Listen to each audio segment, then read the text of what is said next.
So this is kind of a, what would you call it? A hybrid meeting. Have people done hybrid meetings much? All right, great. Well, I haven't, so bear with me as we feel this out as we go. And welcome, Suzanne. Is that Suzanne walking in with Boston Assange Network? Wonderful. Okay, great. We're just getting started, and welcome to everybody here in the room, and welcome to everybody out in the world of Zoom. Thank you so much for joining us and bearing with us as we test out and walk through this brave new world of living in our technology and hopefully putting it to work for us. So the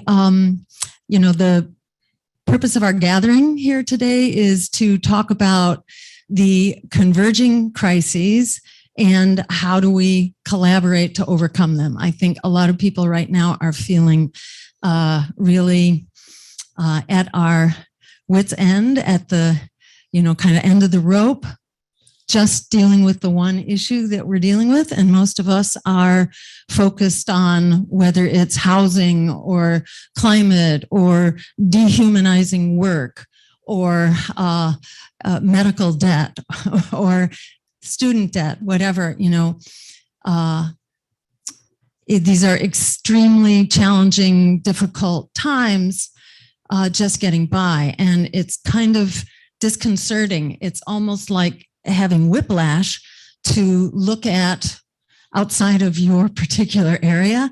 And it's almost too much to look at. But on the other hand, if we're not all taking stock of what's going on around us, we will never have the critical mass to actually fight back against the machine, against corporatism, against capitalism, against empire, whatever name you want to give it. It's daunting fighting within our own issues, and more, I think the idea just keeps coming up. How do we work together? And many of us have been involved in these coalitions over the years, especially if your hair is my color. We've been kind of exploring this for a while, and it kind of comes and goes depending on how difficult things are. And right now things are kind of off the charts, whatever issue you're looking at. So that's why we're here. And basically we want to build collaboration across our groups. We're here to share information, to help empower us with the facts, because there are ways to get people engaged, but it often helps to have some of the facts, especially to let people know how we are all at risk, how we are all really in the crosshairs on every one of these issues. There's not one of them that spares us. So we're here to get our hands on these tools with which we are waging really a fight for our lives, whether we're looking at the climate, which is crashing faster and faster, the wars that are expanding, that are robbing us of our, our ability to pay for our housing, to even have the housing, to have our health care. We're just going to throw another, whatever it is, $40 billion into weapons for Ukraine, weapons and other support for Ukraine, but we can't keep millions of children out of poverty here in this country with that, with those resources and so on. So we are here really to share what we're working on and explore how we can work going forward together. And to get us started, we're going to just hear briefly from one person from each of the co-sponsoring groups, so we can hear about what we've got going, to consider how do we share around that or collaborate or go to some new initiative that combines these. So to get us started, let's see, Amar, are you able to give a welcome on behalf of CCB, or you got your hands too tied up? Okay, great. So Charlie will come, and let me just give a big thank you, by the way, to Community Church of Boston for enabling us to use this beautiful facilities. Go ahead, Charlie. Thank you so much. Oh, terrific. I'm signed on with my email address. Hi, welcome to Community Church. I'm Charlie Welch. I'm currently the clerk of the church, and that means I take the minutes. And I don't know how many of you have been to Community Church before, but we've had a 102 or 3 year history, I've lost count, starting in the early 1920s when some of the activists around the Sacco and Vanzetti thing decided to organize this church. And in the long tradition of Sacco and Vanzetti, we have an annual award we give out each year to we call it the Sacco and Vanzetti Award. And next Sunday is going to be, not tomorrow, but a week from Sunday, will be our annual presentation of the Sacco and Vanzetti Award, which will go to the Holy Land Foundation. I'm not sure how many people really know who the Holy Land Foundation was, but it was a group of Palestinian, mostly businessmen, who put together this foundation that existed before 2001. But when 9/11 hit, the U.S. government came down on with a ton of bricks and railroaded charges and put them all into jail, or most of them. There's nuances because there were 5 different people involved, but some of them are still in jail, some of them are out, but their story has not gotten out anywhere near as widely as it should. So in the tradition of Sacco and Vanzetti, who were immigrants that were abused by the system, we're honoring them this next week from Sunday. And you're welcome to come by either in here or by Zoom. Sign up on our email list and we'll get you the information. Thank you.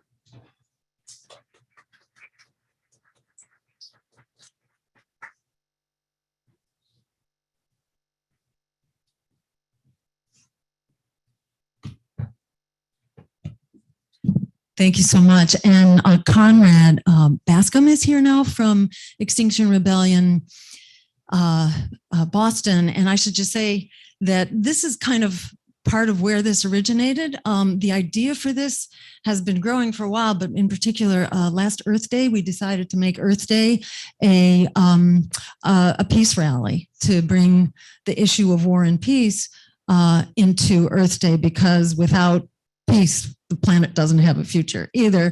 So we were beginning to integrate that. And then in the afternoon, we joined up with Extinction Rebellion for this really wonderful, very uplifting, colorful, full of art parade, die-in, protests, and so on. And it just felt like it was such a rich mixture of the issues and our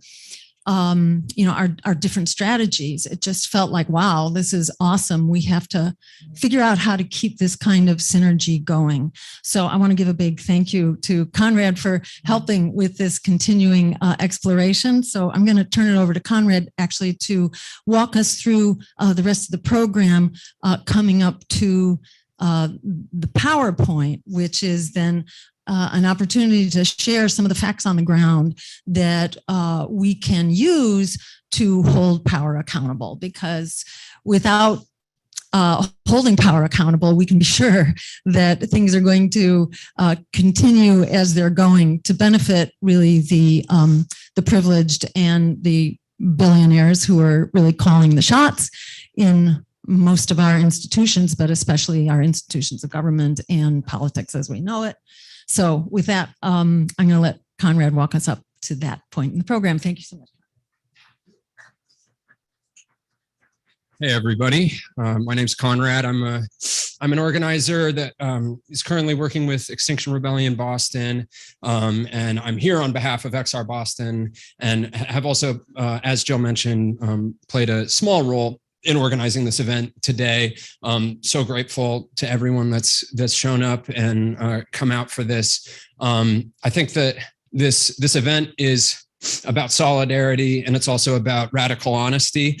And like in that spirit, full disclosure, I'm sorry if my remarks are a little erratic and frazzled. I just got off a blue bike a second ago because I was at another protest, and I'm also withdrawing from an antidepressant right now, so I'm not in like the best place. So bear with me.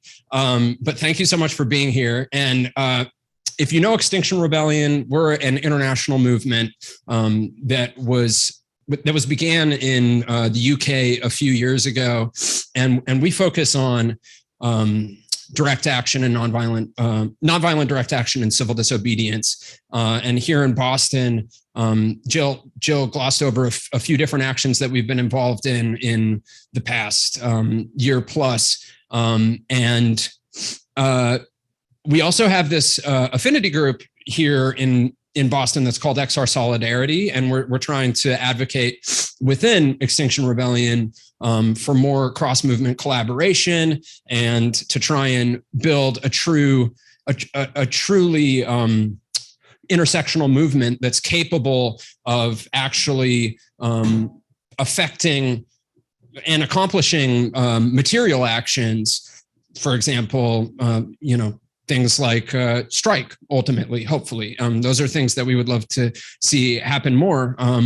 And I think this event is so, it's so essential. And I'm so excited to see what might come from all of these movements coming together and coalescing and talking about ways that we can work together to accomplish some real effective things and put our money where our mouth is and take on the billionaire class here locally and try to combat the climate emergency in more effective ways than we currently are.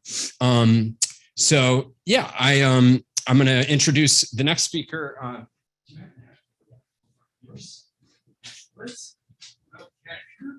So with that, we've got Kimberly from PSL Boston. If Kimberly could come up, please. And everybody put your hands and your hoots and your hollers together for Kimberly. Hi, everyone. Can everyone hear me okay? Awesome. I had to move it down a little bit. Awesome. Well, it's really great to see everyone here. Nice that, we're all able to come together both virtually and in person. For the folks who are here over Zoom, we do have a pretty full room here. So y'all are missing out, but also we can, talk about these issues wherever we are. As Conrad said, my name is Kim. I use she, her pronouns. I'm an organizer with the Party for Socialism and Liberation here in Boston. But the PSL, which is the abbreviation for the organization, is a national organization. So we have branches and chapters across the country, and we are a working class party. And we're really focused on building a future without profit and one where we're actually living synergistically with the environment, which, those two things can't be separated because we need a planet to live on. We can't just, think about a society and on Mars, like we're not doing that. Elon Musk can do his thing. But that being said, we are an organization that is also building across generations, right? Because the struggles that we're involved in, we're not the ones who started them. We're part of a continuation, a history of struggle that's, spanned ever since there's been oppression in this country, but also globally. We know those things have always been interlocked. But as Jill said, and really the premise of this event is about talking about the crises that we're facing right now in this country as working people. And so, wanted to just share some brief thoughts about how we view this moment and why it's so important that we're coming together in this way. Right now we're living in yet another year of the ongoing global pandemic. As much as the news and some people would like to say it's over, we know it's not over, and that working class people across this country have not received the real type of relief that we need.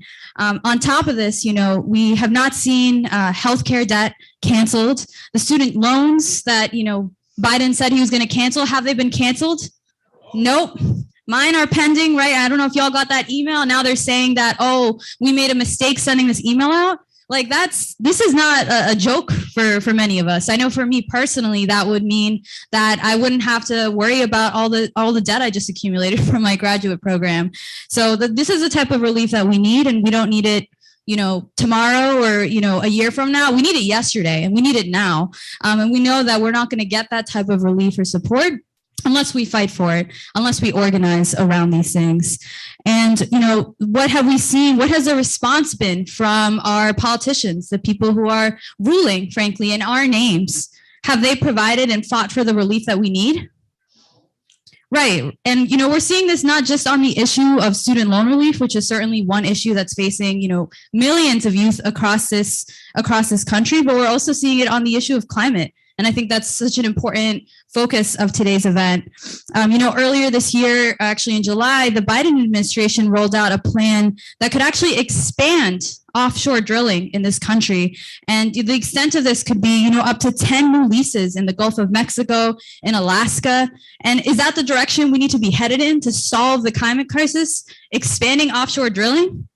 No, right? So that's the type of political leadership we have in office right now. That's not just ruling, but they're ruling in our name, right? Like these are politicians that have been elected. And so it's up to us to do something, because it's not just going to happen. The change that we need to see is not going to happen without our input and without our full participation. And so as an organization, the PSL believes that, this is not just a one-off kind of situation that we're witnessing. It's actually the result of a system that fundamentally prioritizes profit over the well-being of us, each and every one of us in this room as working class people, but also, the well-being of our planet.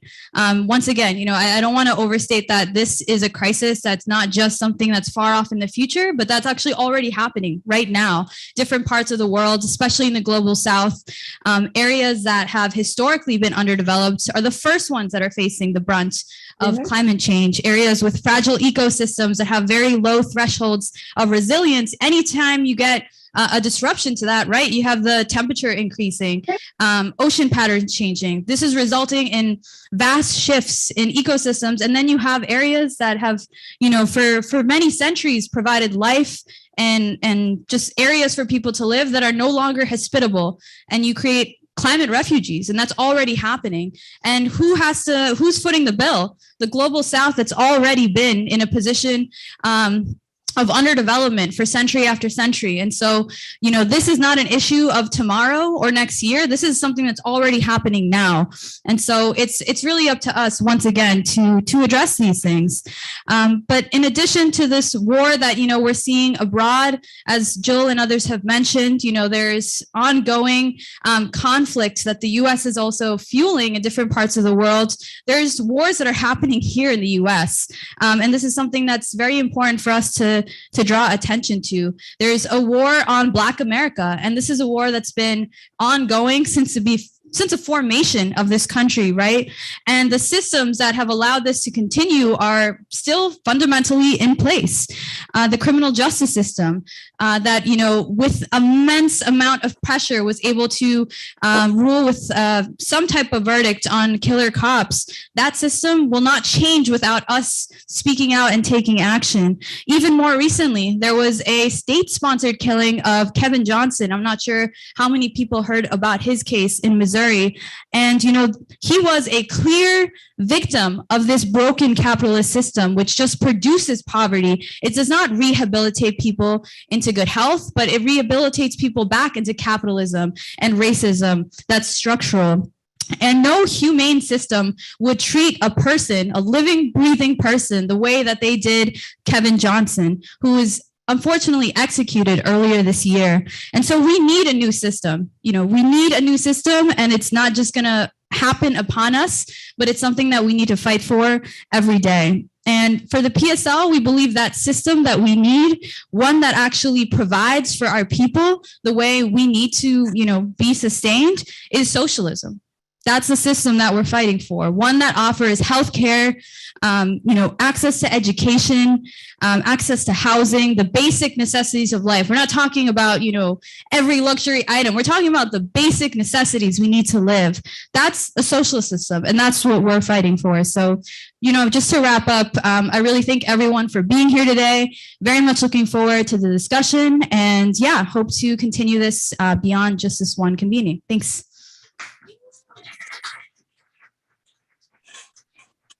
Awesome. Thank you, Kimberly, for your very astute and wonderful remarks. And very excited to welcome Suzanne Murphy next from the Boston Area Assange Defense. Thank you so much, Suzanne, for being here. And also check with me later if you'd like some Citizens Assembly patches. We've got some awesome patches. Thank you, Suzanne. Thank you for being here. A movement can't happen without everybody who's in this room. So I do want to thank also the Community Church of Boston for hosting another great event. They have a stellar reputation for what they bring to the community in terms of awareness. I represent Assange Boston, and is it awesome? Okay, sorry, I'm one of the tall ones. Okay, so I represent Assange Boston. I'm certainly one of the members, and the other members, I'm sorry, Paula Ayazella and Susan McLucas could not make it today because I'm moving straight from this to the Lantern event at the British Consulate in Cambridge. So we're doing an event for Julian there. As I'm driving down the pike here to Boston, I live in Western Mass, where yes, we're not still picking hayseed out of our teeth. It's not part of New York State, Upper New York State. We actually do keep up with current events. And so what I want to tell you is, as I'm driving, it gives me the time to really think about, what do I want to say? What do I want to share? And I've been told, connect Julian Assange to the human rights. I think it's impossible to disengage the Julian Assange. It's impossible to disconnect him from human rights. He has been the standard bearer. He has set the benchmark. He's iconic for what he has brought to the world in terms of awareness about what our governments and what those in power are doing in our name. And because of this, because he has been so flawless, literally 100% accuracy in doing so, he is now the target. Not to say that there haven't been. We can count numerous targets that have been attacked, had their lives destroyed, or even killed by those in power. But as Julian goes, we go. You cannot separate that. He gives transparency. He exposes the actual construct, the actual systems, not just the people, but the constructs and the systems that keep us ignorant about why things are happening in this world. It's easy to say, and I'm not here to make a position on Ukraine, but it's easy to say that Russia did something unprovoked if you don't know the history, if you don't understand context, if you don't understand what happened the 8 years prior. It's also in terms of climate change, in terms of our environment. It's the marginalized communities. It's the poor communities. It's the communities that are already starving, or already suffering from drought, or already suffering from all sorts of things that are the result of not getting what they need in terms of basics. So I can't imagine a world without true journalism. It scares me. I mean, if you think about it, how are we prepared to speak to respond, not react? They want us reactive. When you react, you aren't thinking about what you need to do. You aren't thinking about how to go about in a deliberative, reasoned, and just fashion. Not that we don't want to act like empire. We want to set an example. We can't do that. We can't even develop the ability to understand and address what's going on in this world if we don't have information, truth, facts to act on. Anything we prepare in response to empire and in response to the power structures is going to be only as good, as effective, and as just as the information we have. Julian Assange was a curator of that information. I think about him sitting in Belmarsh prison, and I'm probably speaking to the choir here, but he sits there 23 out of 24 hours a day in silence, without the benefit of family, without the benefit of human contact, without the benefit of just even silly conversation. And if you sat in this room for an hour, like he is for 23, you cannot separate human rights from Julian Assange, the person, or human rights from the Assange movement, or human rights from the necessity of preserving and protecting our free press. You can't do it. That's not possible. So I want to thank you for coming here today and to listen to this person from Western Mass, and for your attention. And I want to encourage you to please continue to lean into what is happening with Julian Assange. If you see events going on with the Assange Boston group, please join us. Please understand that we appreciate everyone that shows up, and keep doing that fight. It's so important. Thank you.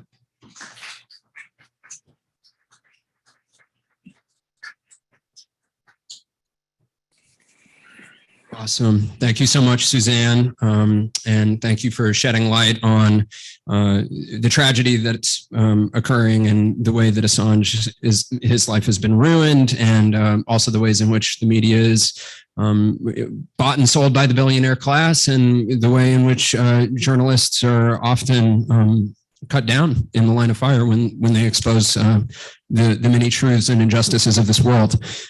So really appreciate that. And okay, so next we have Lois from the Green Rainbow Party. So excited to welcome Lois. Everybody, please put your hands together for Lois. Hi, everybody. Lois Scannion, another person from Western Mass. We are the state affiliate of the Green Party of the United States. And some of you may know that our mantra is people, planet, and peace before profit. And so we are not just focused on the climate emergency. Of course, that's the overriding issue for all of us, but our issues run the gamut, just like everybody here, from labor to rights to human rights to war, militarism, etc. So that's basically what we focus on.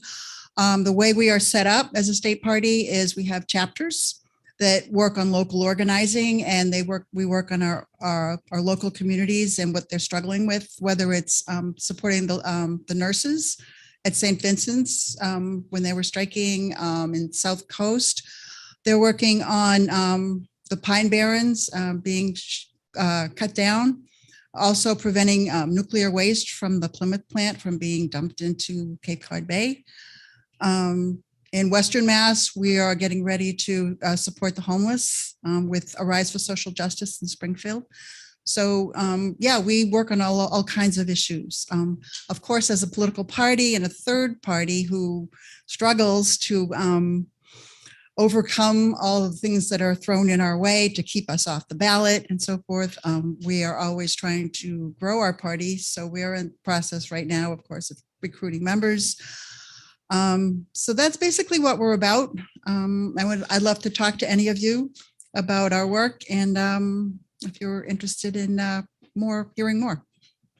Thank you.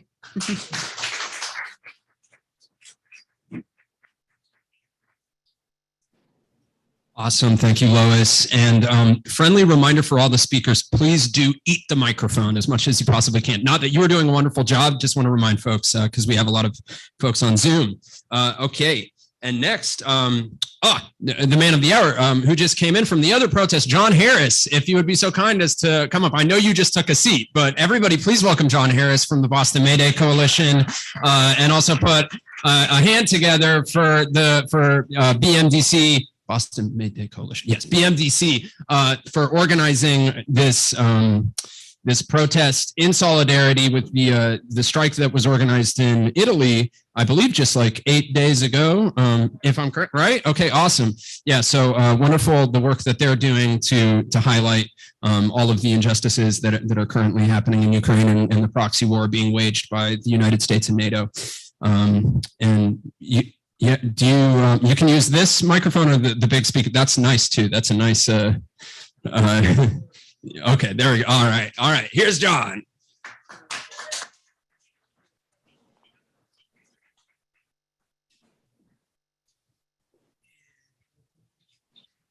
Yeah, I guess we were going to answer 2 questions today, right? What were the 2 questions?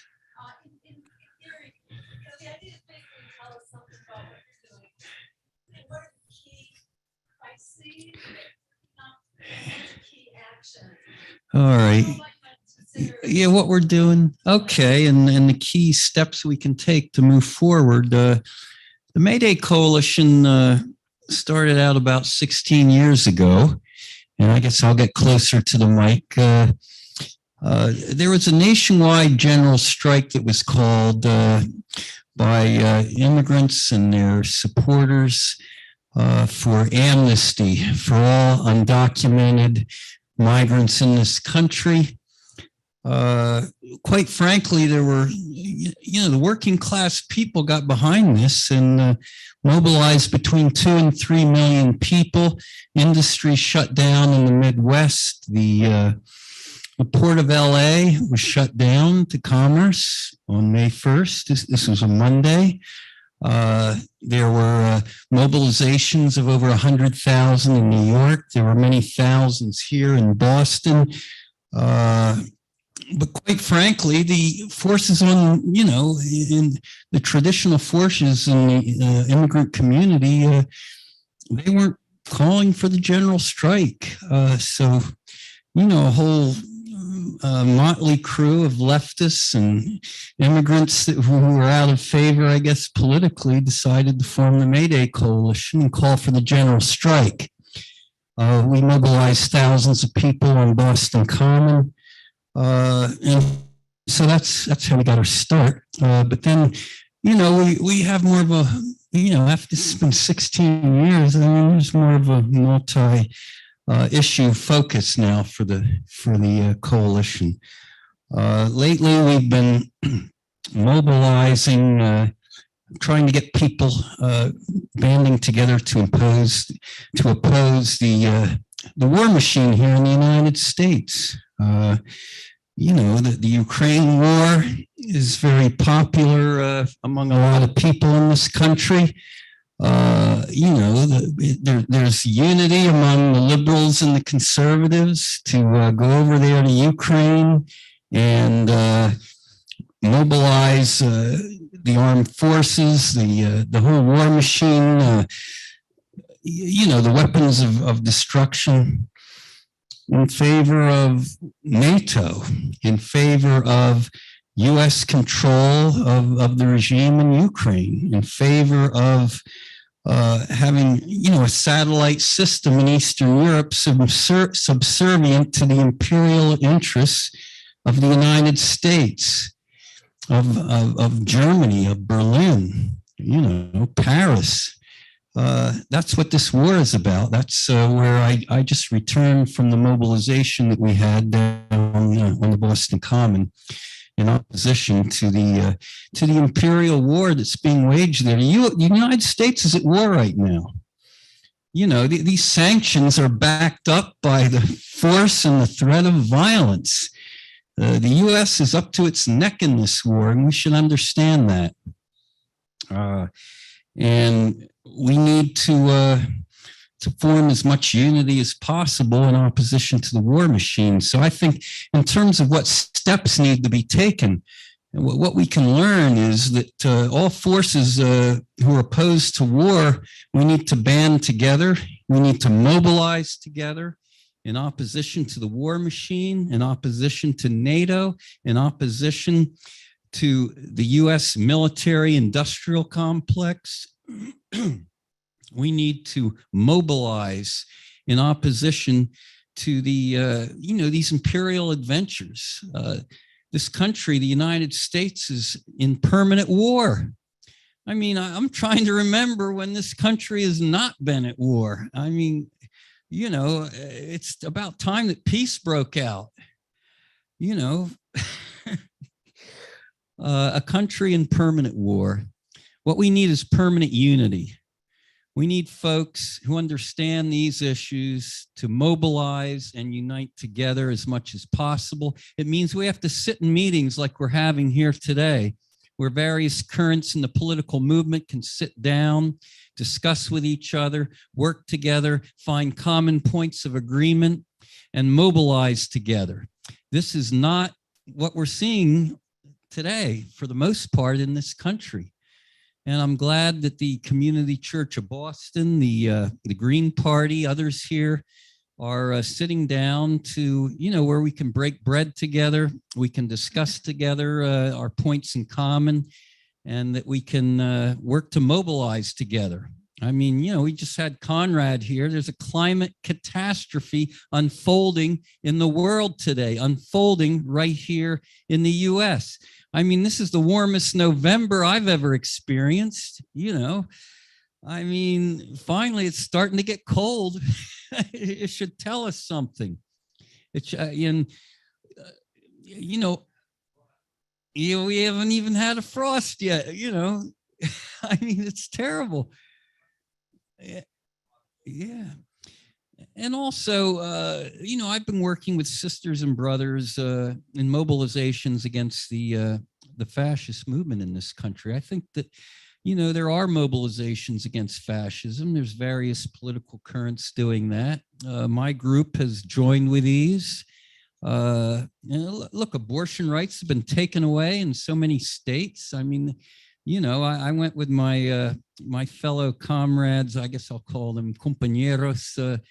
We drove up to New Hampshire. There was a little group in New Hampshire that wanted to march in the annual parade in Londonderry, of all places, where you have the fire department and the high school band and all these little local groups, hundreds marching together. Well, we had a contingent for abortion rights.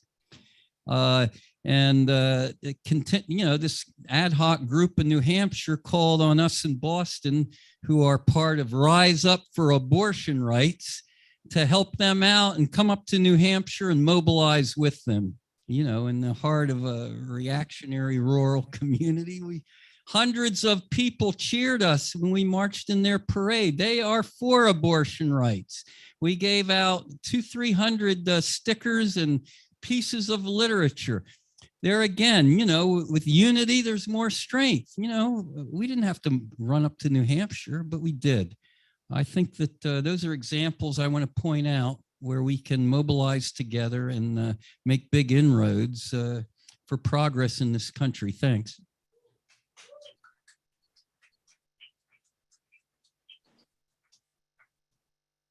Thank you so much, John. Really appreciate you being here, and also running over when you were just organizing another event. So great to have you. And if folks will indulge me, I think it might be a good idea just to try and keep the energy going if we interspersed these remarks with a little singing. So I don't know if folks have heard this before, but if you had, it's a very simple protest song. It's called The Voice of My Great Granddaughter. And I'm going to try and lead us in it. So join in if you're willing. And it goes something like this. So, people gonna rise like the water, gonna shut this system down. I hear the voice of my great granddaughter singing, keep it in the ground. People gonna rise like the water, gonna shut this system down. I hear the voice of my great granddaughter singing, keep it in the ground. People gonna rise like the water, gonna shut this system down. I hear the voice of my great granddaughter singing, keep it in the ground. People gonna rise like the water, gonna shut this system down. I hear the voice of my great granddaughter singing, keep it in the ground. People gonna rise like the water, gonna shut this system down. I hear the voice of my great granddaughter singing, keep it in the ground. People gonna rise like the water, gonna shut this system down. I hear the voice of my great granddaughter singing, keep it in the ground. People gonna rise like the water, Gonna shut this system down. Very good. Thanks, y'all. Appreciate that. And up next, we have Cole Harrison from Massachusetts Peace Action. Everybody put your hands together for Cole.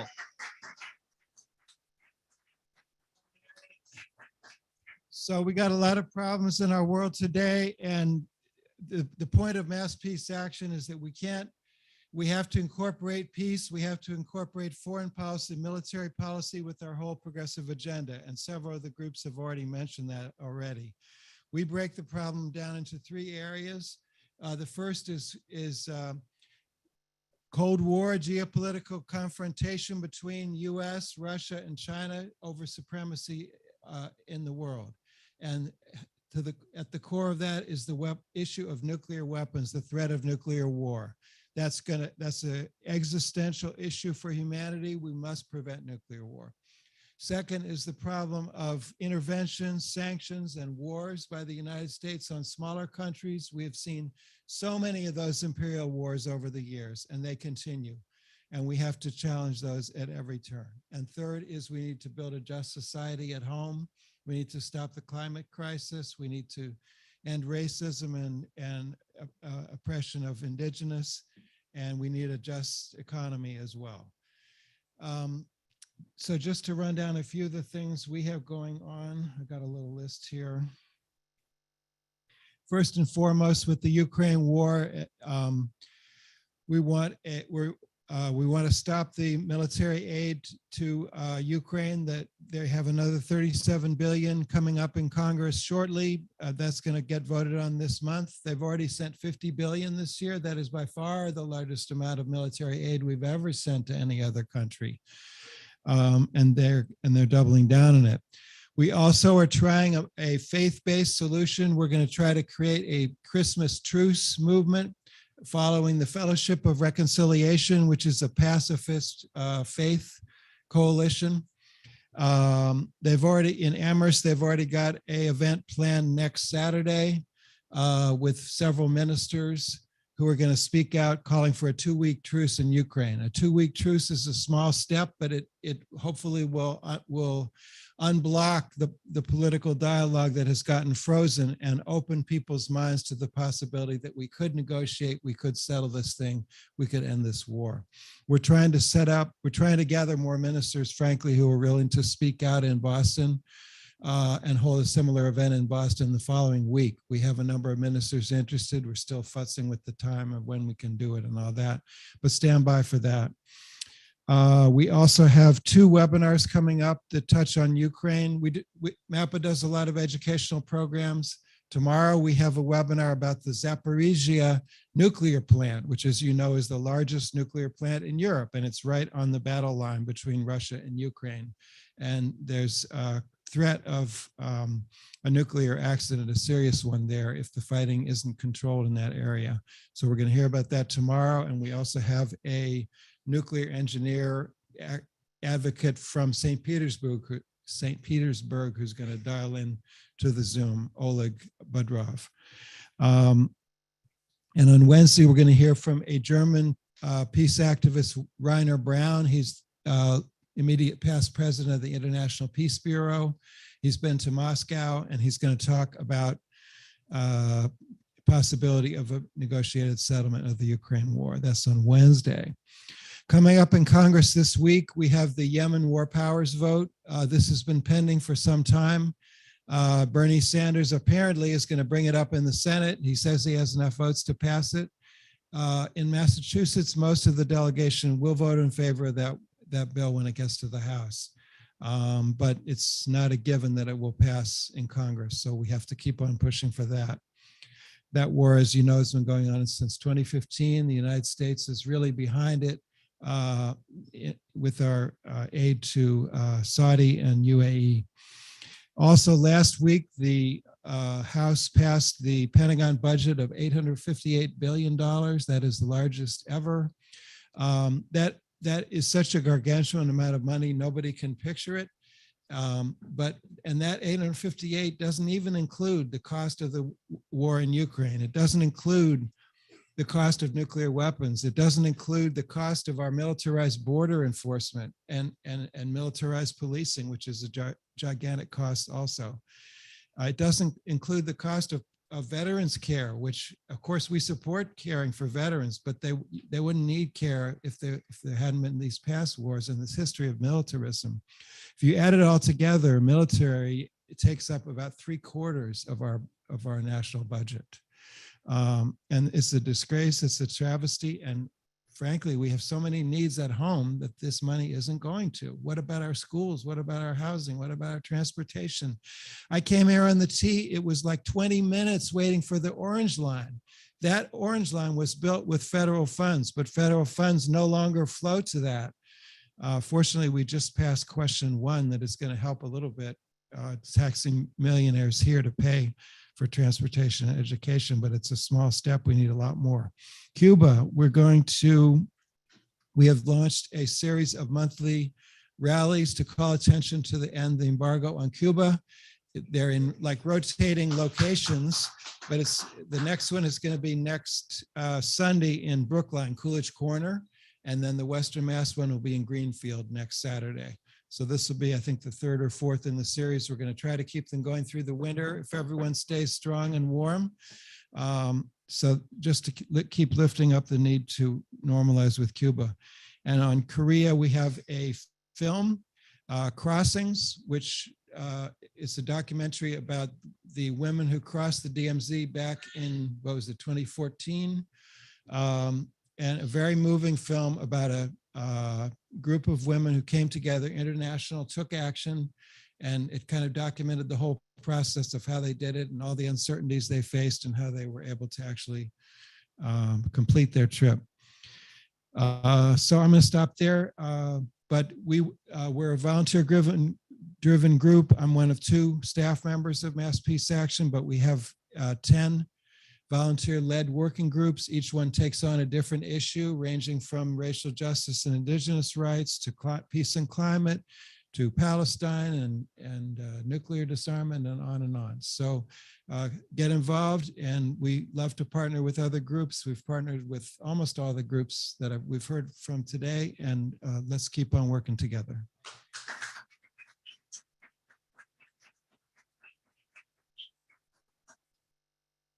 Awesome. Okay, so just a preemptive temperature check for everyone. There is a slight possibility that we might run like 15 minutes over. So if you need to leave, by all means, but hope that everyone can stick around for the entirety of the program today. And thank you again, Cole, from MAPPA. And thank you for being here, and also thank you for all of the essential peace activism and anti-war activism that you and your organization does here in the Boston area. Actually, okay, Amara, I'm sorry. Sabrina is up next if she's able to, and I can. Yeah, we skipped we put one person ahead, so. Yeah, I'll give you like a minute or two. And in the meantime, is there anybody that would like to speak for 90 seconds about, all right, here, come on up. Dan the Bagel Man. Go ahead, take the mic. Take the mic. Yeah, and just make sure to get your mouth on it. No, I won't. I'm with Boston Food Activists, but I'm here today because we have a big event coming up. It's the biggest event in Boston, in a sense. It's called First Night Against All Wars. And people march in the parade. That's cute. That's fun. And, you know, nobody sees you except a TV camera for 1 second. But we're there afternoon of New Year's Eve every year where thousands walk by us to see the ice sculptures. And our goal is to get all these anti-war groups to show up and educate people that next year, we don't want to be activists. We want to sit home like you. We don't want to be out in the streets. We want to all be accomplished already. That's why we say First Night Against All Wars next year. We want to have sit down. So we try to recruit new people. And we have the Assange folks who are protesting for Assange to be out of jail. They're coming. We're trying to get Bread and Puppet to come this year. We try to get them in the past. We have other anti-war groups. So if you're with a group that wants to get your message out for social justice, human rights. You want to reach new people and get new people to join you. Thousands from all over the Boston area, New England, show up, and you get to say, hey, this is what we're doing. You have your signs, your anti-war signs, and they're going to look at those signs like, wow, so we got to do something about this. So we're inviting anybody here with a group, climate group. If everybody's fighting the war, there's a war against the climate right now. And we're fighting this war to save the earth. And we're losing right now. And we can't turn it around.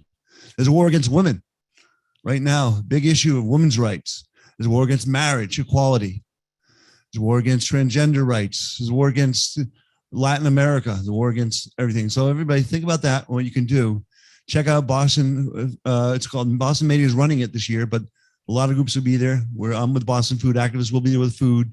And you got a lot of things. So it's First Night Against All Wars. So check us out, folks. Thank you. Thank you so much, Dan the Bagel Man. And thank you for the very essential mutual aid work that you do here in the Boston area. It's so great to see you and the many wonderful activists and volunteers that work with you out there helping folks on the regular. All right, so now we have Sabrina Salvati from Revolutionary Blackout Network. Everybody, please put your hands together for Sabrina on the TV. Hello and welcome. Thank you so much for inviting me. I actually just got back from an anti-war protest in Boston at Boston Common. So for those of us at Revolutionary Blackout, we are anti-war, we are anti-imperialist, and we feel that this actually affects other issues. The climate change issue that we have globally. It is really important to us that we stop these wars. So anytime there is some type of anti-war direct action movement, we try to participate in that. We also try to educate people why it's important to be anti-war and to be anti-imperialist. And one of the things that we have done over the past, I would say 2 years now, is that we have tried to educate people about the conditions of people in countries like Haiti, Somalia, Yemen, Afghanistan, because these countries oftentimes in mainstream media are not given as much attention. And the US government has heavily sanctioned a lot of these countries. They have stolen their resources. They are planning interventions or talking about an intervention in Haiti at this moment right now. So it is really important that people are educated about the issues in order for them to act and to respond. So that's something that we're really passionate about. We're also really passionate about having clean water. And this has become more of an issue, I would say, in the past couple of years because of what happened in Flint with the pipeline situation. But what people need to know is that it's not just Flint. It's Jackson, Mississippi that we see now that has made national news. It's places like Baltimore, Maryland. Most of the time, these are communities that are predominantly African-American communities. They are low-income communities, and you don't see this type of crisis happening in places like Beverly Hills. It's just the reality of the factor here. So one of the things that we have done is distributing water to places like Flint. Rome was in Jackson, Mississippi, delivering water to people there, trying to fill in those gaps where the US government is not. And that's something that we have noticed over the past couple of years. So it's really important for us to try to help people in our community because the government is not doing so. One of the issues that came up during the anti-war protest was also the right to strike. I think all of us are aware what has happened with the railroad workers, and we stand in solidarity with the workers, with all workers. And we are starting to see that it's not just the railroad workers, but there have been other employees where the government, whether it's the federal government or the state government, has tried to jump in and prevent them from going on strike. This is happening also in California with the administrators and the students who are going on strike in the University California system. They're facing this. We have Starbucks employees that have tried to unionize only to find that the CEOs have decided to close the store location. And even some of the stores that have unionized have been closed. So what we try to get across to people is that it's not so much about left versus right. This is a class war that we are facing in this country in particular, and it is about the people at the top exploiting the majority of us at the bottom. And the reality is, if you are impoverished, if you are working class, if you are poor, 9 times out of 10, you are being exploited in some way, shape, or form. So we hope to wake people up to that and to encourage people to rise up and to fight back. The best way that we see that being done is through a general strike.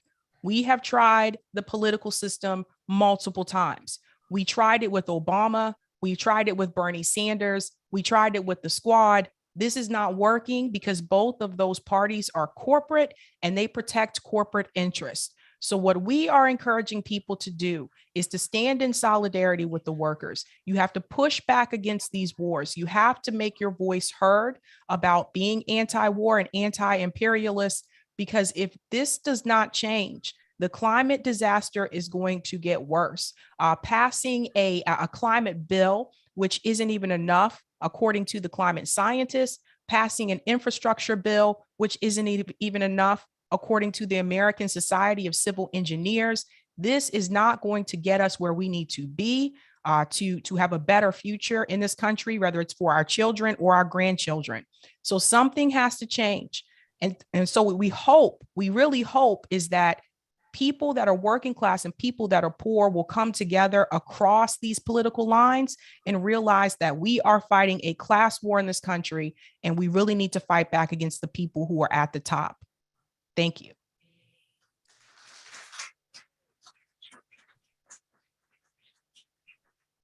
Awesome. Thank you so much, Sabrina, for being here. All right. And now we have Jill, Jill Stein, the wonderful Jill Stein. Thank you so much for organizing this event. And everybody, let's give her a warm round of applause and get ready for this excellent presentation that Jill has put so much effort into.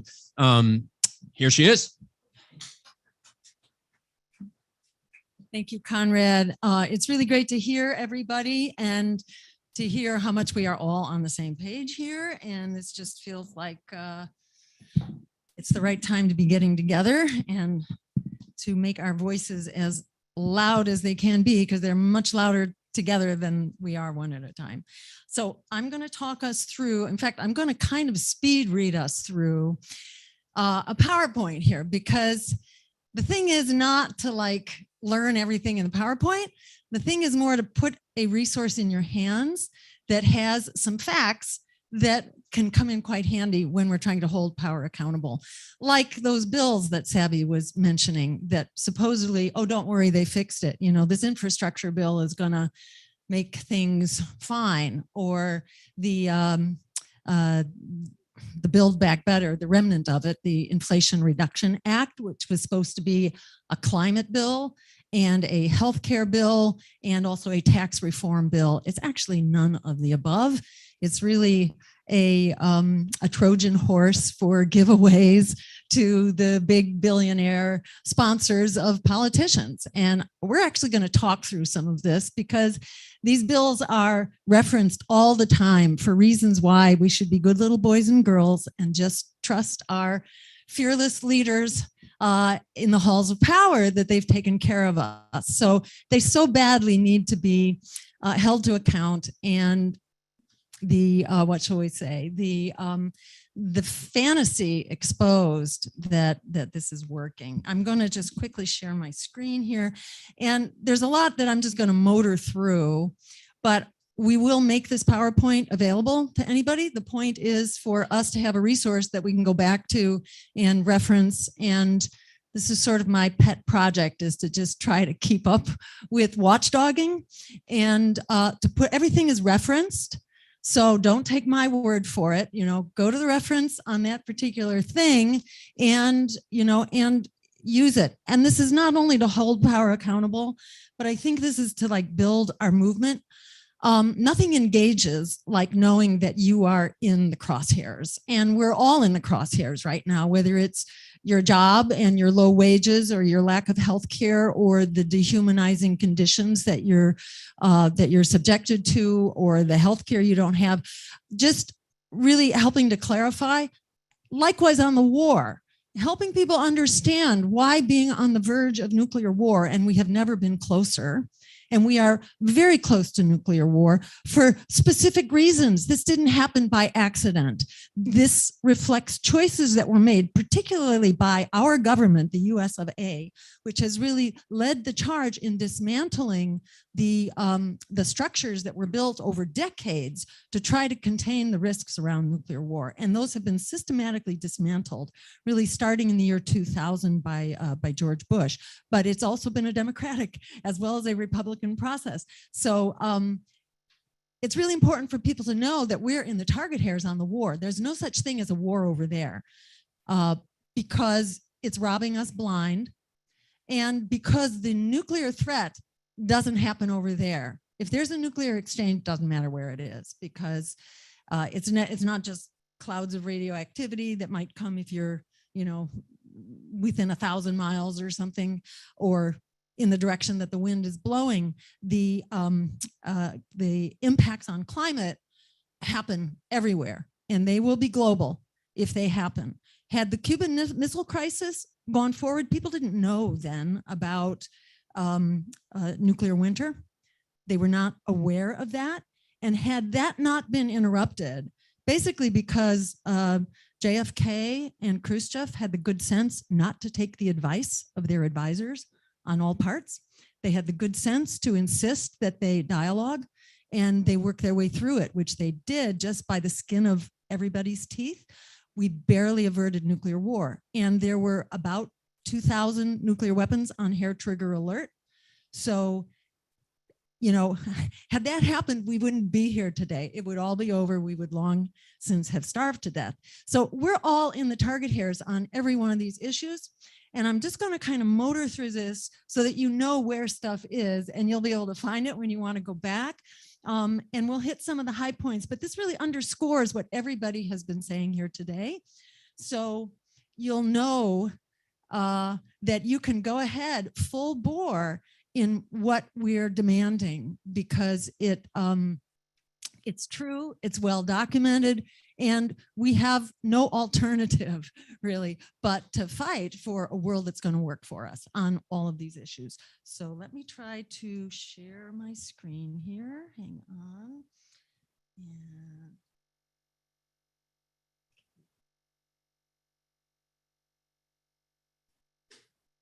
all right, are you seeing that? Are you seeing a? Oh, that's right. Okay. They're seeing it on Zoom? Great. Okay. So we're going to run through a bunch of these. So for starters, the headline of our gathering today is the Converging Crises and how can we collaborate to overcome them, to fix them, to fight back. And so the crises that we're focused on here, large categories of them actually: crushing inequality, which is social, economic, racial, and so on, climate collapse, and endless war. Those are sort of our major. Go to the next slide. And here we see a kind of our subtitle, which has come up several times. I'm very glad to hear it because we didn't even talk about this. That subtitle being Laying the Groundwork for the General Strike. I think all of us within our movements, we're really up against the wall. And the, whatever you want to call it, the predator state or capitalism or the war machine or Starbucks, the railroads, they aren't going to budge. The health insurance agencies, they're not going to budge. They have the power. They have the full support of the government behind them and the military behind them and all that. So we can't just get this by asking for it. We're going to really have to assert power here. And so that's why it's really important for us to think about a general strike. And it's not something that you can do like that. It takes a lot of preparation, a lot of discussion, a lot of strategy, a lot of networking, a lot of fundraising, a lot of saving up what people are going to eat. I mean, it takes a huge amount of preparation. So it's not too soon to start, I think, in many of our opinions. Next slide. So the purpose of this PowerPoint is to, number one, empower grassroots groups with information that we can hold power accountable with and to expand our people power to demand change. Information is power. That's why they don't want us to have it. It's very hard to find some of these answers, like how much has been spent on the war in Ukraine.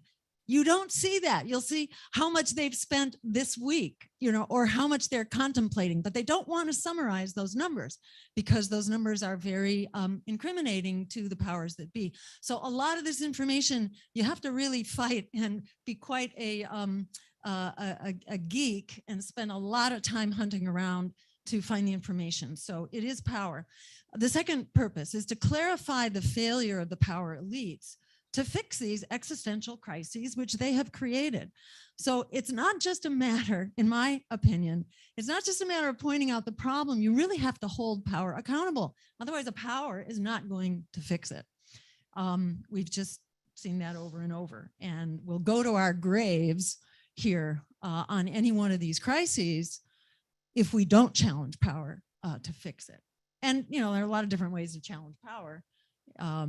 One of them is by having a strike, but I think one of the prime directives of Extinction Rebellion, if I have this right, is to tell the truth, and it's not always easy to know the truth. You have to do a lot of watchdogging in order to figure out the truth, but then you've got to tell it. And then the third point is to foster collaboration among us. As John Harris was saying, we need to just do a little hanging out so we can build community and singing together, eating together, whatever. But there are all kinds of ways that we can help forge this bond. Next slide just lists some of the crises that we're dealing with. And there's, maybe 15 or 18 of them here. Not to read them through, but to make the point that just about whatever direction you look, whether it's police violence or mass incarceration or the migration crisis, food insecurity, you've got a crisis. You have an all-out deadly crisis on our hands. And it's really daunting to be in the middle of this. So for the purpose of discussion, we're going to kind of lump them into these three categories: the crisis of our democracy, which is broken, the crisis of crushing inequality, climate collapse, and war, the big three. And one of the things that it really helps to do is to just clarify for whoever you're talking with that we are in the center of this. Most people know that, but there are many people who don't, especially if they are inside of conventional circles, have connections to the powers that be. They don't, they're sort of living in denial of these crises. So it's really helpful to have the facts ready at your fingertips about how this stuff is putting all of us at risk. And also I want to acknowledge, as many have said here today, that these crises don't exist in a vacuum. They are part of a larger system which is broken, whether you call it rapacious oligarchy, corporatism, empire, capitalism, neo-feudalism, colonial white supremacist patriarchal project. Lots of great names for it. It's kind of the same thing, but whatever you want to call it, it's broken. And we're not going to fix it just by working on the window dressing. That's why I think it's really just important for us to always be thinking, what's the power here? What is the power behind this policy? We're not going to fix the policy unless we've also, unless we are really challenging that power. So the next slide, we're now on the one of the pink slides. It's the first reddish pink slide: crisis, the crushing economic inequality, and the war on working people. They're kind of one and the same. All right, so just a few little factoids here, and I'm doing a quick time check, so I'm going to try to speed this up. This is a really useful slide put out by the Congressional Budget Office.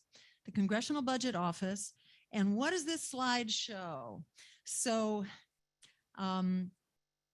basically, this is showing you that the bottom 50%, which is that little tiny line at the bottom, that little brown line at the bottom, that is the portion of wealth that is owned by 50% of the population. It hardly shows up, and it's certainly not on the rise, okay? It's just that little afterthought. That's where 50% of the population lives. If you are working a, minimum wage job, you're in a warehouse or whatever, a lot of people are just an afterthought to our society and how it works.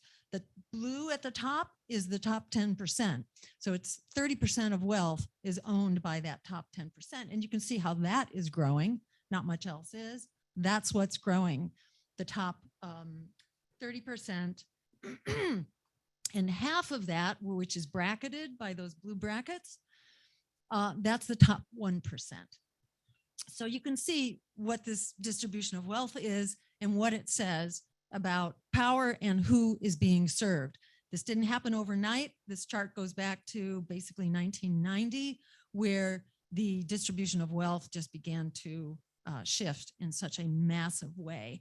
This really explains, I think it goes a long way to explain where power lies and what is driving the policies that are being set by our political establishment, which is funded by that money.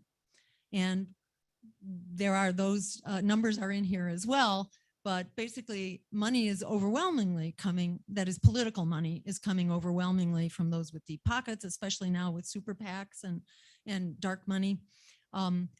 Races that are critical, races that could go either way, like the most contested Senate races, are overwhelmingly funded by dark money or unaccountable money. That is super PACs, which are coming from very deep pockets and have absolutely no limits on it. So a billionaire can throw as much money as she or he wants into the Pennsylvania Senate race, say, for example, to decide the outcome. So it's very clear who's calling the shots here and who's sponsoring this system that translates this graph into the lives that we lead and the struggles that we have, which is why political challenge is a really important part of this too. And political reforms and getting money out of politics, enabling more choices to be on the ballot so that we actually have a say in the policies that are made by our elected officials. So carrying on now, next slide about the crushing economic inequality. This just lists some of the key facts, which are highlighted in yellow there, like that the top 0.1% has 90% of the wealth. It's like almost impossible to get your head around that. A tiny fraction of people have 90% of our national resources. The bottom 50% is holding 2% of wealth. 3 billionaires have the wealth of half of the US population. The world's 10 richest people doubled their wealth as 160 million people globally were pushed into poverty. So it's not like, oh, we have a great system, we're creating all these new billionaires. Well, actually, for every billionaire that you're creating, you're putting 1 million people into poverty.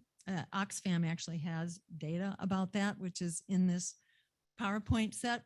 And if people are interested, we could go over this in greater detail so that you have all those facts at your fingertips. I won't go through them all right now because they're just too many, but if that's of interest, if you are a policy wonk and a geek, we could walk through this on a Zoom chat, whatever, another time. But right now, I just want to give you some of the highlights. Next slide just are some of the highlights on the housing emergency. You know, I'm sure you're aware that housing is skyrocketing, rents in particular, as well as the cost of housing. It's all just going through the roof. In Austin, Texas, it went up over the past year over 100%, New York City, 41%, and so on. And then just last week, if you look at the bottom bullet point, 40% of renting households are rent stressed. That is, they're paying more than 30% of their income just to maintain their rent. So this is the state of affairs. We've talked a bit about how labor is very much under attack. The many unions that are striking now, the 50,000 graduate students in the University of California system, Also, the New School in New York City, Starbucks, Amazon are organizing. They're not striking right now. Warrior Met Coal, United Mine Workers, has been on a strike for 19 months, which is really hard. I don't know if they have made any progress whatsoever, and they are very much brutalized. They are they are prohibited from picketing by legal injunctions against them, and they are also subjected to violence, which is not uncommon. When they are out on picket lines, many have been actually struck by cars. So it's not a simple thing to go on strike, but sometimes people don't have a choice. And the railroad workers are a good case in point because their lives are really unlivable. And these 7 days of paid sick leave that they were just given is just a drop in the bucket, because otherwise they're essentially on call constantly. 24/7, they're almost never off call, and they can have to go right back in. They have to get 8 hours off, but then they may have to go right back in the next day. They can get a call.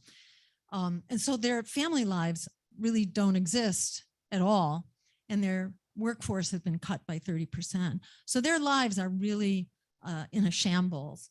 And they're in a very difficult situation right now because Congress, Democrats, the Friends of Labor, as well as Republicans, have not stood up for them. And there's some progressives in Congress who could have stood up for them and did not. And next slide, they are calling for big solutions, not only for themselves, but they're calling for public ownership of the railways. And those are the kinds of solutions that we need to be behind. In Massachusetts, you may know, our utility costs are skyrocketing. Mine's going up 60%. Anybody in, which group is it? I'm forgetting the name. It'll come back to me. But they're going up 30, 40, and 60%. And why is this happening? Why are utility rates going up? Anybody want to venture a guess? Ukraine? Did I hear Ukraine? Absolutely, Ukraine war. And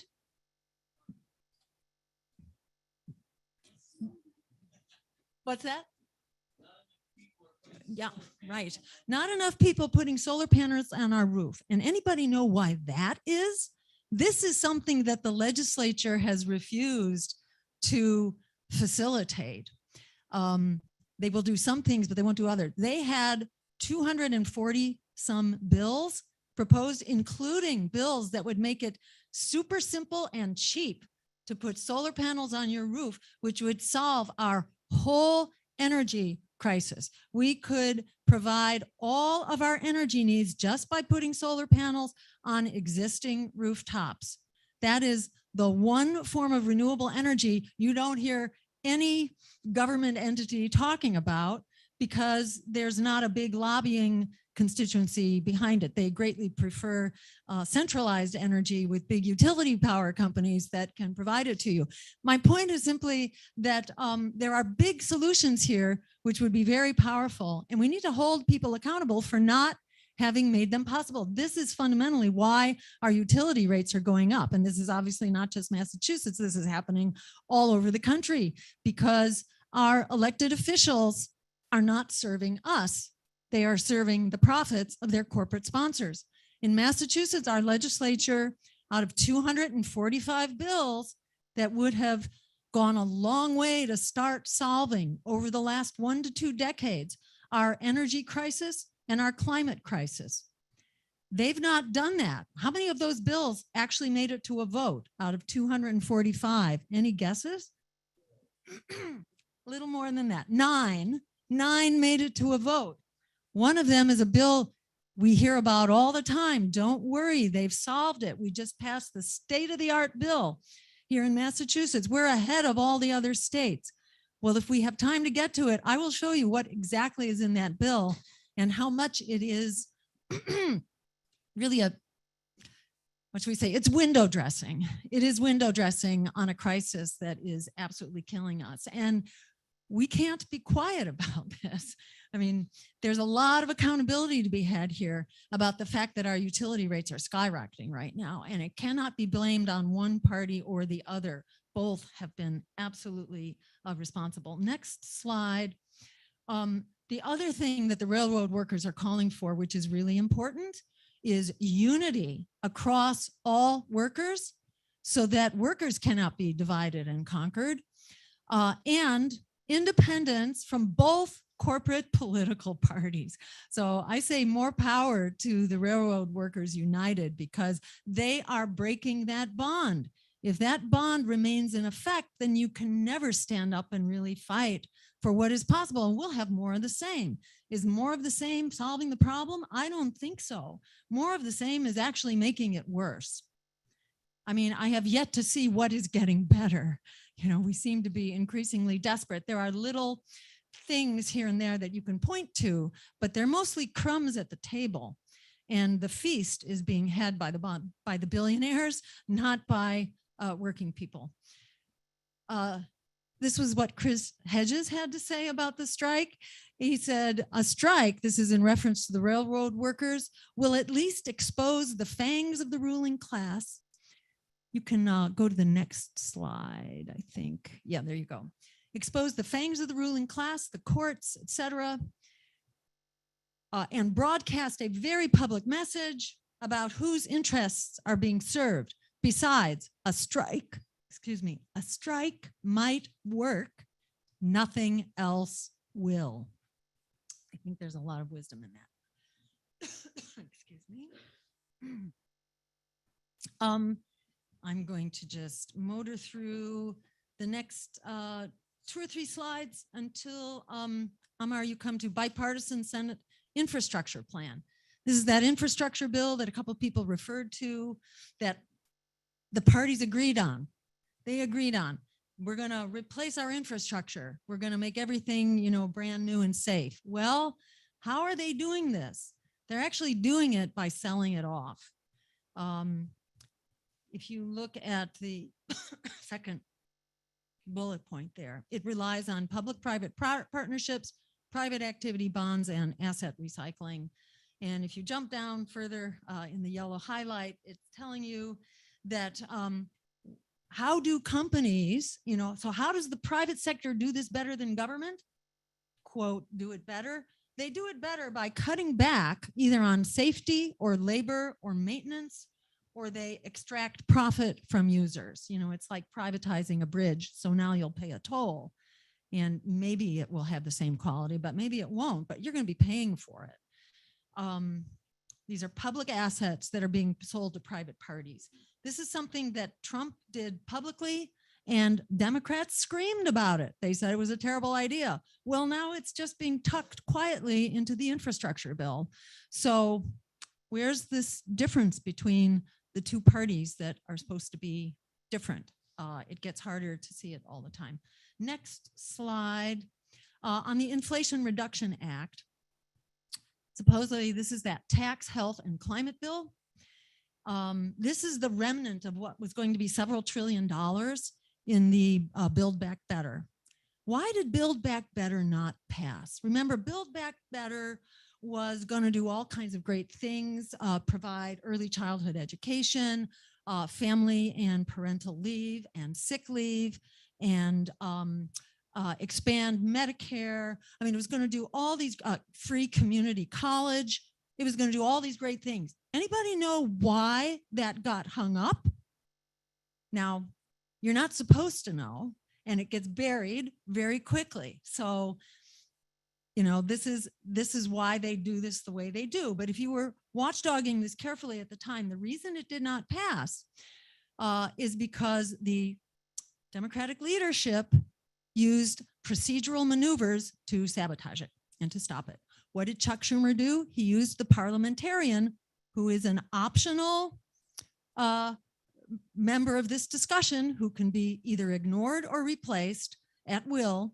The parliamentarian was used as an excuse to say, oh no, we can't do it. This was part of the so-called reconciliation bill, and it could have been passed with a simple majority in the Senate after being passed in the House. So it did not pass. The other reason, this was a procedural maneuver decided by Democratic leadership. They put it out there, you know, like a carrot to show, look at all these good things we're trying to do, but then, oh no, we can't do it because of Kristen Sinema or Joe Manchin, who, by the way, they work very hard to get reelected and defeat his progressive opponent, who he has been challenged by several times.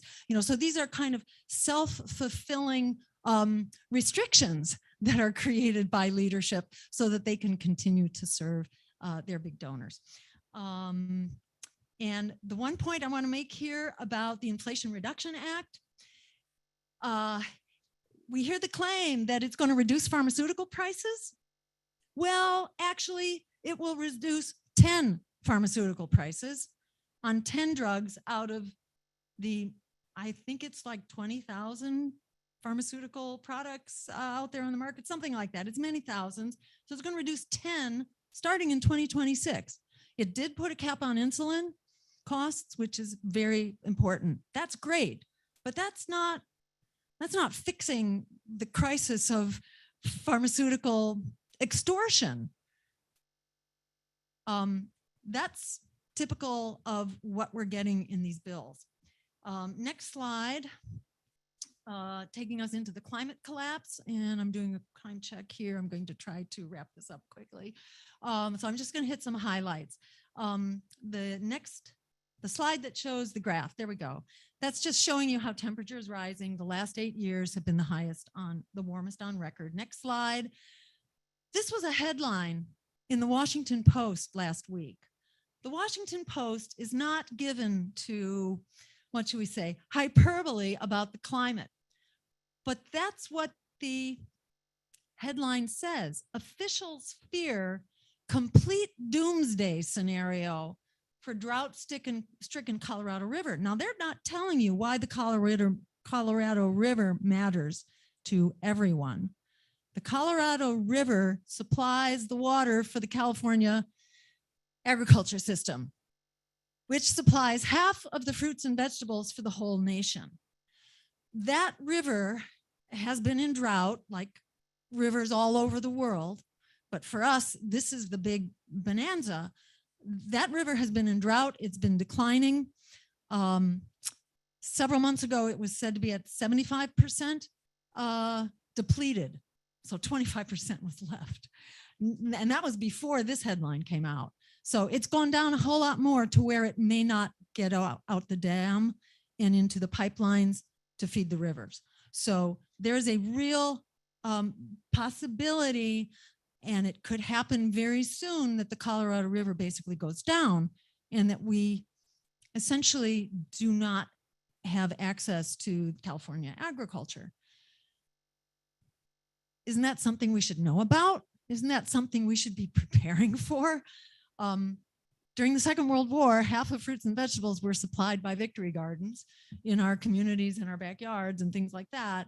Not that that is the permanent solution, but we don't want famine, right on our doorstep. We already have enough of a food crisis here and a hunger crisis in this country. We don't need to, and all over the world, which again has an awful lot to do with the war, and maybe we'll have time to make that connection.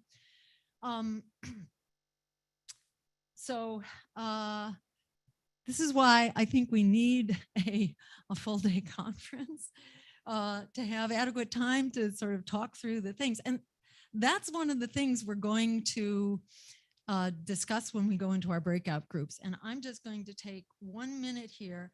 This is another big issue that's kind of a sleeper, which is sea level rise related to the breakup of the ice sheets. They had rain for the first time ever in the North Pole and the South Pole this year, the first time ever. What happens to ice when it has rain? It starts to melt faster.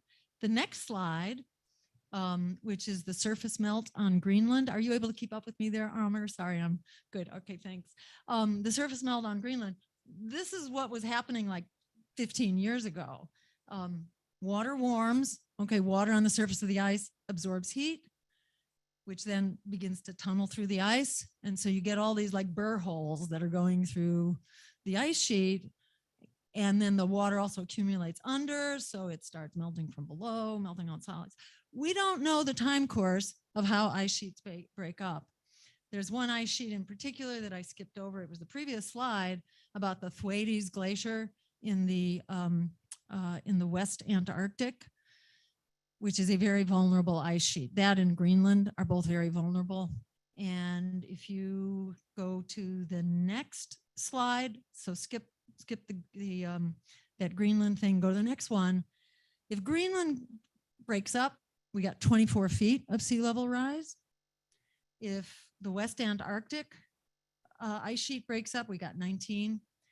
The East Antarctic, it's 170 feet. I mean, people thought that wouldn't happen for millennia, but now they're starting to see it breaking up around its edges too. So you don't know how this stuff is going to accelerate. It's just makes it all the more important that we treat this like the emergency it is, which can also be an opportunity to shut down fossil fuels, to create lots of good union jobs, building the infrastructure that we need for renewable energy. But exactly the opposite is happening right now. And the war in Ukraine has been the really the pivot point by which we backtrack from all the climate commitments that have been made. This is happening world over now. They're now predicting I think it's like 10 or 11% increase in our climate emissions by 2030, rather than the decrease of 50% that we were supposed to be aiming for. And this is one of the biggest problems with war. When you have war that's resonating around the world, it totally disrupts the kind of collaboration that we need globally in order to tackle the climate crisis. Because one country pulls back, then another country is going to pull back. You kind of have this mutual pulling back. You have to go forward together. This is just another reason why we need an emergency ceasefire and really an emergency diplomatic process to resolve the crisis in Ukraine, which is not rocket science. As we know, the Minsk Accords were acceptable to Ukraine. They were acceptable to Russia. They were actually acceptable to the EU, supposedly, although there's recent information that they were just playing along to buy time for Ukraine to build its army. It's pretty scary what's going on there, and I'm not going to try to simplify that. I do want to mention, though, a historian that I have only recently discovered named Aaron Good. Does that name ring a bell? He should definitely become part of MAPPA's series, by the way, and he's all over the internet now. He's a young guy, a historian who just recently put out his first major book, which is a huge volume basically about the deep state, if I can use those words, but has a very informative fund of knowledge about the Cold War and related battles that we have really been up to our eyeballs in for many decades, and how these actually could be solvable problems if what should we say, if Wall Street were not calling the shots on this, which he makes a very compelling case for. So I'll just say this is a longer story, and things are not simple, but they're not simple if we just charge ahead through militarized solutions. You may or may not know, and I had to think way back when I was reminded of this, the EU was set up for the purpose of demilitarizing relations in Europe so that France and Germany wouldn't continue fighting each other for hundreds of years more. That was the whole purpose of Europe, and NATO has sort of hijacked that and said, no, we need to solve our problems through bombs and missiles and nuclear weapons if need be. That's kind of the framework for NATO, but there actually is an existing alternative framework which could be rebuilt, and which actually Russia has been trying to mobilize and restore a framework for negotiating our way through problems and conflicts. So there are solutions out there, but this is another reason why we need a compelling movement that doesn't shut out the war and foreign policy, which has to be a part of that, because none of us is getting out of here alive if that is allowed to continue along its present course. If you zoom forward to the, just a couple slides to the maps, I just want to show you what Boston looks like.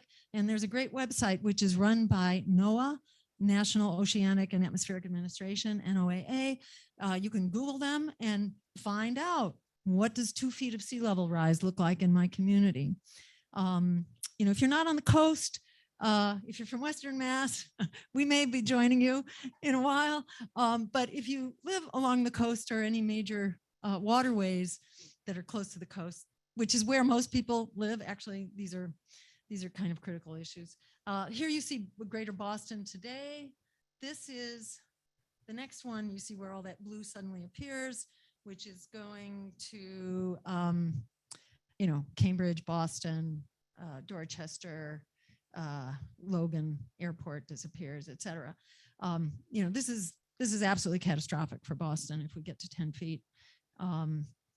And if we have a big melt, like if Greenland and the West Antarctic ice sheet should break up, the next map shows you what that looks like today. And this is what we would look like with 40 feet of sea level rise, where, you know, out to Arlington and Belmont, suddenly we'll have a whole new shoreline. All right, so I'm going to just try to breeze through a couple of these. I'm not going to say more about, well, just a quick word about climate justice. The G20 nations, which are the wealthier Western nations, are responsible for 80% of emissions. It's worth remembering that when the wealthy nations refuse to pony up to help the global South cope with what was really created by the wealthy nations. 1 billionaire. This was information that came out in an Oxfam report just a couple of months ago. 1 billionaire produces on average 1 million times as much as a person in the lower 90%. So a humble working person produces 1/1,000,000th as much as a billionaire of fossil fuels. And that's largely due to their investments, because they tend to be invested in fossil fuel intensive industries. And then I'm just going to wrap here with the first map about the military. In the section on war, this is a lovely little map on US bases around the world. And we know that 3/4 of our budget that that Cole was referring to, this is part of the reason for that. We have 173,000 troops deployed in 159 countries. So yes, Russia's invasion or a special military operation, however you want to call it, what happened on February 25th when Russian troops entered Ukraine is a horrible thing. War is a horrible thing. But let's not pretend that that wasn't simply the latest phase of a war that has been accelerating certainly since 2014 with the US-backed coup, violent coup in which we were collaborating with Nazis and continue to collaborate with Nazis all around the world. This has to be seen as part of a continuity. And unfortunately, it's being used by corporate media to sort of blot out all the bigger wars that make Ukraine look like small potatoes, actually. There are 9 million people in Afghanistan who are on the verge of starvation right now because of the economic warfare that the US continues to perpetrate against them. 9 million people on the verge of starvation, about 7 or 8 million in Yemen, same deal. So it's just, don't let them tunnel your vision down to one convenient crisis. That crisis has to be seen in the context of a much bigger crisis that really has, you know, that's really a matter of life and death for the planet and all of us on it. So it's really important. Yes, war is a horrible thing. Let's stop not only the Ukraine war, let's stop the other wars of choice that are being perpetrated right now to expand markets, to gain oil, power, and to serve, above all, the military industrial complex that is one of the biggest prime movers of our Congress and other elected officials. So with that, I'm going to end with just this final message. If you scroll to the near end, Amar, the picture of Alice Walker. Really important to remember what Alice Walker says. One of the biggest ways people give up power, it's near the end. In fact, it's second from the end, second from the last. Yeah, one of the biggest ways people give up power is by not knowing we have it to start with. The numbers of people who actually support the war in Ukraine are actually very small. Gallup does a poll every month, and they ask people, what's your most important issue? Overwhelmingly, people say it is jobs, it's inflation, it's the cost of living, it's healthcare. That's what people are talking about. 1% of people say the key issue is the war in Ukraine, or it's Russia, or some other aspect of foreign policy. That is not true. We really do have, especially when people have the benefit of actually hearing what's going on, we really do have the momentum behind us. It's really important to have the courage of our convictions here. And I'll end with Frederick Douglass's advice, the last slide, that power concedes nothing without a demand. It never has, and it never will.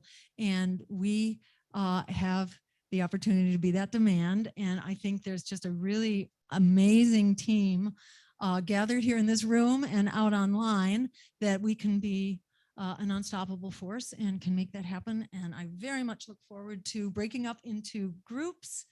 And we'll have a chance to talk about two lead things. One is, what is the key crisis or action that you're working on?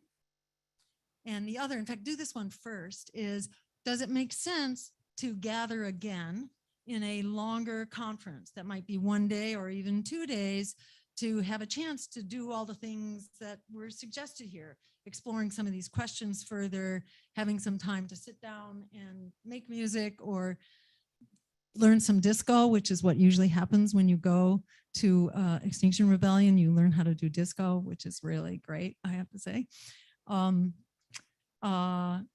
Definitely got me in the Extinction Rebellion groove. And so we could have a conference. And would you like to see such a conference? And what would you like to see in it? Would you like to be a part of that effort? Would you like to work on it? So that's one topic. And then the other topic is, what do you see as the key action that we might take together? And it may take a lot of discussions to get at this. A half hour isn't going to, come up with a definitive answer, but it will at least get the conversation going and give us a chance to share what we are excited about in terms of what we could do together. And then I'm going to turn it back to Conrad to talk a little bit about how the breakout groups will work.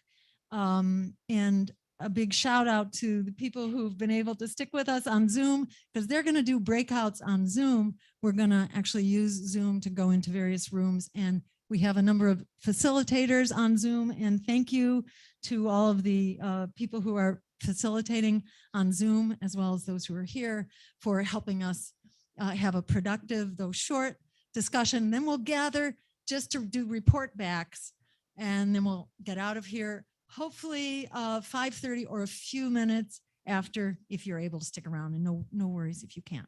Back to you, Conrad. Thank you so much.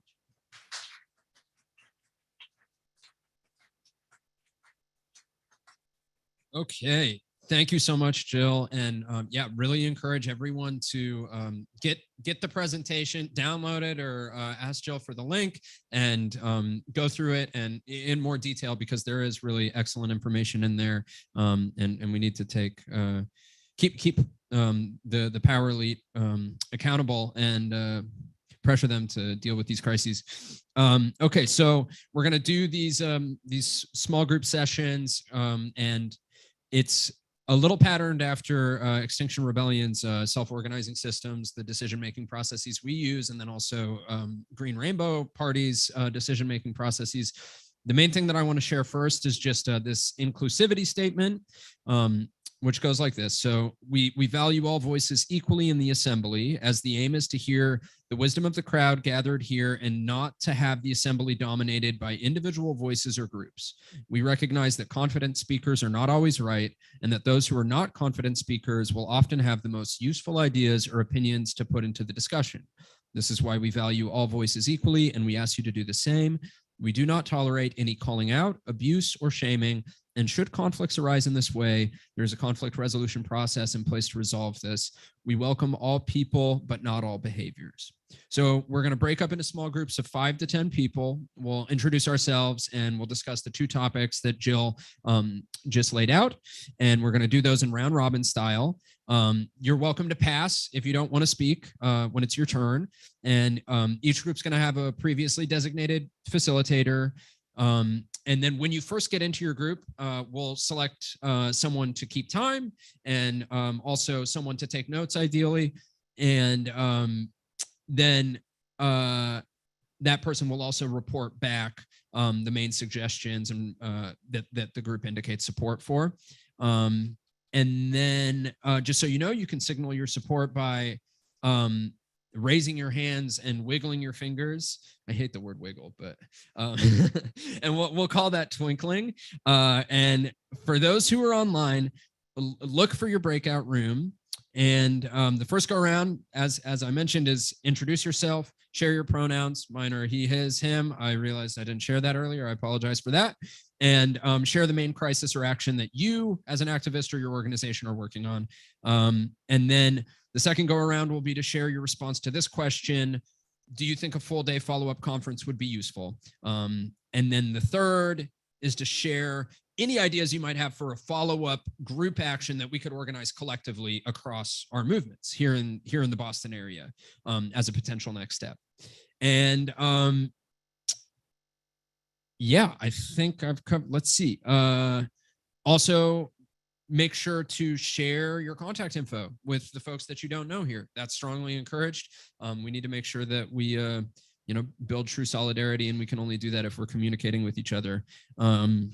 And all right, so can I have everyone that agreed to facilitate raise their hands? Just we got 1, 2, 3, 4. Okay, so we'll do 4-ish groups should be good. So Norma, if you could start us counting off, and we'll just count off into 4s, and then we'll split into, and maybe the 4 1s, 2s, 3s, and 4s. And Yorma will be facilitator number 1, Eula facilitator number 2. What was your name? Lois, right? Lois facilitator number 3, and Conrad facilitator number 4. So we're the first. So we'll start with 1. Okay, awesome. 1, 2. Who wants to be 3? 3. Okay. All right. Awesome. Okay. We need 4. 4. 4. 4. 1,